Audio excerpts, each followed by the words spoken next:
Happy Holy. हे कधी झालं, कसं झालं नाही सांगता येणार सायली. पण मला मला तुझ्याबद्दल आता ओढ लागल्यासारखी झाले.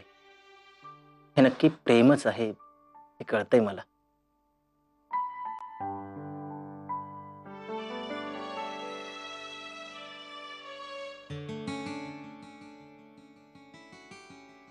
पण मला तुला नाही सांगता येणार.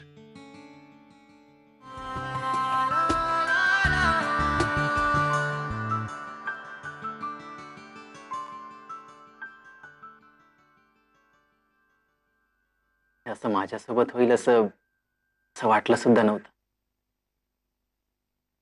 पण जे काय होतंय ते खरंच खूप छान आहे. अमर भाऊजी,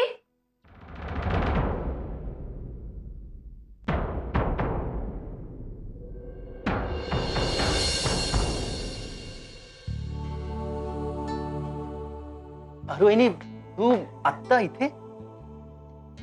अमर भाऊजी, मी तुम्हाला थँक्यू म्हणायला आले होते.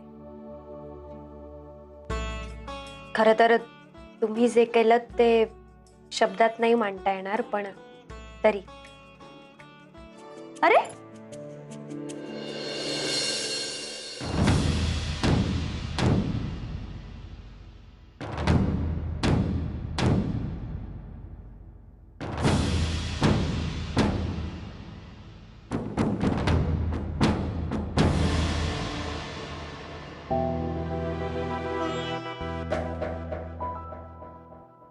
अमर भाऊजी, काय लपवताय तुम्ही? नाही, कुठे काय, काही नाही.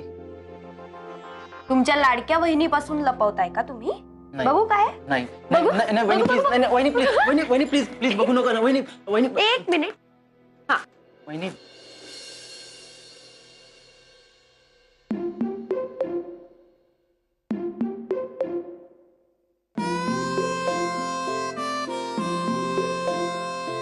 तुम्ही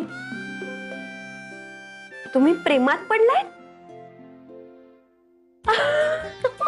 हे बघा, कितीही महत्वाचं काम असलं तरी आज आम्ही करणार नाही आहोत. आम्ही आज कुठलंच काम करणार नाही. नाही ऑफिसला येणार नाही आहोत. तुम्ही फोन करून नका त्रास देऊ आम्हाला. ठेवा फोन. मम्मा, जरी तुम्हाला कोणाशी बोलायचं नसलं तरी तुम्हाला माझ्याशी बोलावंच लागेल, कारण ते खूप महत्वाचं आहे.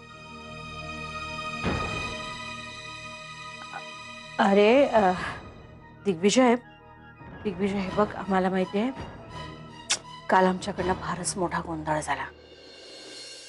ऍक्च्युली हे सगळं ना त्या भांगेच्या नशेमुळे झालं बघ. खरंच त्या नशेत आम्ही काय बोलून गेलो आम्हालाच कळलं नाही. आणि त्यात बघ ना, अरुण आणि मेघानं साड्याही सारख्याच नेसल्या होत्या, चेहऱ्यावर रंग लागला होता. आम्हाला खरंच कळलं नाही. म्हणजे फारच मोठा गोंधळ झाला आमच्याकडनं. हे सगळं त्या नशेमुळे झालं रे दिग्विजय. मम्मा, नशेतच माणूस कधी कधी खरं बोलून जातो आणि तुम्ही तसंच कायचं खरं.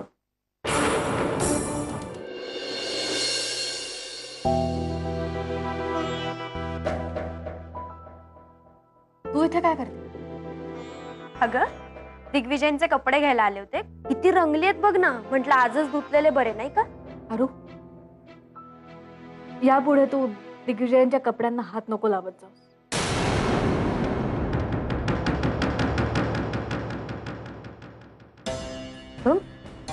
मी ते तुला मदत होईल? नाही, नको, खरंच नको.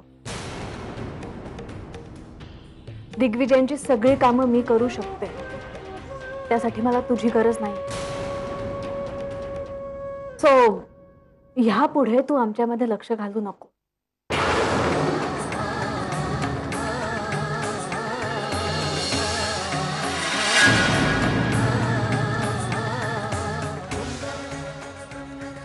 जा.